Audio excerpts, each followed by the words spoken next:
তেলে কোনো সমস্যা হবে না, তেলের দাম বাড়বে না। ঈদ উপলক্ষে যে সমস্ত যাত্রীরা বাড়িতে পৌঁছাতে চান তাদের যাত্রাটা শুরু হয়েছে, অর্থাৎ অনলাইনে আমরা যে সমস্ত টিকিট ঈদ যাত্রা উপলক্ষে বিক্রি করেছিলাম আজকে প্রথম যাত্রা শুরু হয়েছে। অর্থাৎ আজকে যে যাত্রা শুরু হয়েছে এই টিকিটটা আমরা ছেড়েছিলাম 3 তারিখে, 10 দিন আগে। তো সেই ধারাবাহিকতায় টিকিট অনলাইনে প্যাসেঞ্জারে পারচেস করেছে এবং আজকের থেকে সেই ঈদ যাত্রা শুরু হয়েছে। আমরা আসছিলাম, এসে দেখলাম যে না, এখনো পর্যন্ত সব কিছু ঠিক আছে। যাত্রীরা তাদের টিকিট পেয়েছে অনলাইনে চাপ ছিল অনেক বেশি, সবাই প্রায় 37 লাখ মানুষ টিকিট কিনতে চেয়েছে। তো আমরা গত 36,000-এর মতো টিকিট বিক্রি করতে পেরেছি এরকম স্যার। আমাদের যে ক্যাপাসিটি আছে ওটা চাপ ছিল, কারো পেতে একটু দেরি হয়েছে, কাউকে হয়তো একটু ওয়েটিং থাকতে হয়েছে, কারণ একটা টিকিট আপনি বুক করার পর পেমেন্ট করতে আবার 5 থেকে 10 মিনিট 15 মিনিট পর্যন্ত সর্বোচ্চ সময় দেওয়া হয়। ফলের নির্যাস ও দুধের সমন্বয়ে পোলার টর্নেডো গ্রিন অ্যাপল আইসক্রিম, মন ভালো থাক। সেই সময় অনেকে নক করে হয়তো দেখছে যে বুক হয়ে আছে, এরকমের কিছু তো আছে, কিন্তু সবাই টিকিট পেয়েছে, ফেয়ারলি পেয়েছে। যারা টিকিট পারচেস করতে চেয়েছে সবাই টিকিট পেয়েছে। ট্রেন ছেড়েছে, আজকে 21টি ট্রেন ছেড়ে গিয়েছে, সবগুলি টাইম মতো গিয়েছে। 2টি ট্রেন মনে হয় 40 মিনিট লেট হয়েছে। এটার একটা কারণ ছিল, একটা অ্যাক্সিডেন্টের কারণে বেশ কিছুদিন ধরে 3 ঘন্টা লেট হচ্ছিল ওই 2টি ট্রেন। আজকে 40 মিনিটের মধ্যে আমরা নিয়ে আসতে পেরেছি অ্যাডজাস্ট করে। আগামী 2 দিনের মধ্যে ওই 2টি ট্রেনকে আমরা সময় মতো নির্দিষ্ট সময়ে ডিপার্চার করতে সক্ষম হব বলে মনে হচ্ছে। সব কিছু মিলে পরিবেশও ভালো, আমি যাত্রীদের সাথে কথা বলেছি, তারা হ্যাপি। তবে তারা একটা শঙ্কা প্রকাশ করেছে যে এই সেবাটা বা এই তৎপরতা কন্টিনিউয়াস থাকবে কিনা, এটা তাদের আশঙ্কা। আমি তাদেরকে আশ্বস্ত করেছি এবং আপনাদের মাধ্যমে জানাতে চাচ্ছি, রেল সেবার যে মান আজকে দেখেছে যাত্রীরা স্যাটিসফাইড, সেভাবে আমরা অব্যাহত রাখতে চাই, যে কোনো মূল্যে, যে কোনো প্রয়োজন। এটা হচ্ছে আমাদের অঙ্গীকার। উত্তরোত্তর এই সেবার মান আরও বৃদ্ধি পাবে। মাননীয় প্রধানমন্ত্রী রেল আপনার এই সেবা অথবা রেল যোগাযোগটাকে যুগ উপযোগী করে মনোরম পরিবেশে স্বাচ্ছন্দ্যে অল্প সময়ে অধিক দূরত্বে যাওয়ার জন্য জনবান্ধব করতে চান, জনপ্রিয় করতে চান, এবং সে ব্যাপারে তার নির্দেশনা আছে, সেভাবে আমরা কাজ করছি। আশা করছি রেল যোগাযোগ ব্যবস্থাপনার একটা আমূল পরিবর্তন আপনারা দেখবেন ইনশাআল্লাহ। বিভিন্ন গবেষণায় বেশ কয়েক বছর ধরে আমরা দেখছি যে অন্তত 1 কোটি মানুষ এই ঈদের সময় ঢাকা ছাড়ে।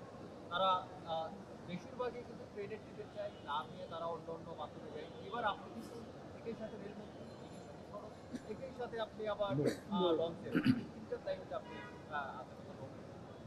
এই 1 কোটি মানুষ প্রতিবার, যেমন আমরা দেখি প্রতিবার একটা হিসেব থাকে, নানা জায়গায় ট্রেনের সাথে এবং লঞ্চেও একই অবস্থা থাকে। এবার থেকে এই চ্যালেঞ্জটা কীভাবে উত্তরণ করা যায়? এই মানুষগুলোকে একটা কৌশল কিন্তু ইন্ডিয়ান গভর্নমেন্ট থেকে আমরা দেখতে পাচ্ছি যে ঈদের আগে ছুটিটা বাড়ানো, এই ছুটিটা ঈদের পরে কি বাড়ানো যায় না, বা আরেকটু কর্মদিনের তো প্রয়োজন আছে রাষ্ট্রকে সচল করার জন্য। একটা দিন বাড়িয়েছি আমরা ছুটি। ফলের নির্যাস ও দুধের সমন্বয়ে পোলার টর্নেডো গ্রিন অ্যাপল আইসক্রিম, মন ভালো থাক।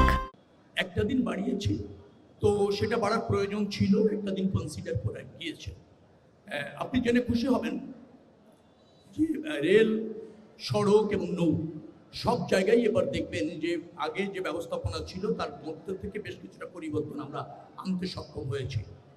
আমাদের এই সেবা অথবা যোগাযোগ ব্যবস্থাপনার সাথে যারা জড়িত তারা বেশ তৎপর এবং সর্বাত্মকভাবে কাজ করছে, সক্ষমতার মধ্যে সর্বাত্মকভাবে কাজ করছে, যার ফলে খুব বেশি এবার আশঙ্কা আমি দেখছি না। আমি মনে করছি মানুষের স্বস্তির মাধ্যমে এই যাত্রাটা নিশ্চিত হবে।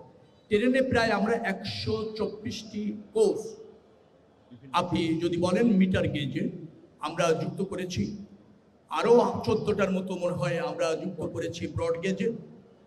স্পেশাল ট্রেন আরও প্রায় 5 জোড়ার মতো আমরা যুক্ত করতে সক্ষম হয়েছি।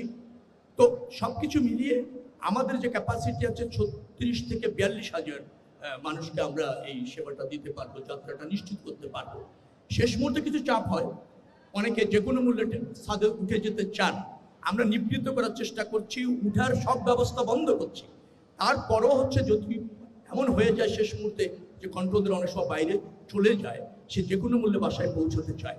আপনি যেটা বলছিলেন 1 কোটি, আমার জানা মতে 1,25,00,000 থেকে 1.5 কোটি মানুষ মাত্র 2 থেকে 3 দিনে ঢাকা শহর থেকে বাইরে যাবে। পৃথিবীর কোনো শহরে এই অল্প সময়ের মধ্যে এত লোকের বাইরে যাওয়ার দৃষ্টান্ত নাই। সেরকম একটা পরিস্থিতি আমাদের ফেস করতে হয়। এখানে ব্যবস্থাপনা যতটুকু আছে তার খুব ঘাটতি নাই, কিন্তু আরো ব্যবস্থাপনা, আরো সক্ষমতা, আরো আপনি ধরেন কোচ, বাস, মানে ট্রেনের কোচ, বাস, লঞ্চ, এগুলি প্রয়োজন, এটা ঠিক আছে। আবার যে সমস্ত পরিবহন ইতিমধ্যে এখানে ফাংশন করছে সেটা অনেক পুরনো, আরো নতুন কোচ দরকার। তো সে জায়গায় আমরা মনোযোগী আছি, আমরা চেষ্টা করছি নতুন করে আরো কোচ যুক্ত করা, বাস ব্যবস্থাপনায় শৃঙ্খলাহীন একটা আমূল ডিসিপ্লিন সহ একটা মানসম্মত বাস সার্ভিস নিশ্চিত করা, এ ব্যাপারে সরকার কাজ করছে। আমার মনে হয় একটু সময় যদি দেয়, কারণ 20 দিনের একটা সরকার, তো দৃশ্যমান পরিবর্তনগুলি ধাপে ধাপে দ্রুততম সময়ের মধ্যে আপনারা দেখবেন। মাননীয় মন্ত্রী, একটা প্রশ্ন আছে, সেটা হচ্ছে আপনি নৌ, রেল এবং সড়ক একই জায়গায় আছে এবং তেল নিয়ে মধ্যপ্রাচ্যের সমস্যার কারণে একটা সমস্যা হচ্ছে। এবারে নির্যাত্রায় এই তেল পাওয়া নিয়ে কোনো ধরনের সমস্যা করতে হবে কিনা, এবং যারা ব্যক্তিগত গাড়িতে বাড়ি ফিরতে চায় তাদের জন্য আপনারা কি ধরনের তেলের ব্যবস্থা করেন? না, তেলে কোনো সমস্যা হবে না, তেলের দাম বাড়বে না। বিশেষ করে পাবলিক পরিবহন যারা যেগুলি আছে, 15 তারিখ থেকে তারা প্রয়োজন মতো তেল অবাধে পাবে, যতটুকু প্রয়োজন সেটা এনশিওর করা হয়েছে।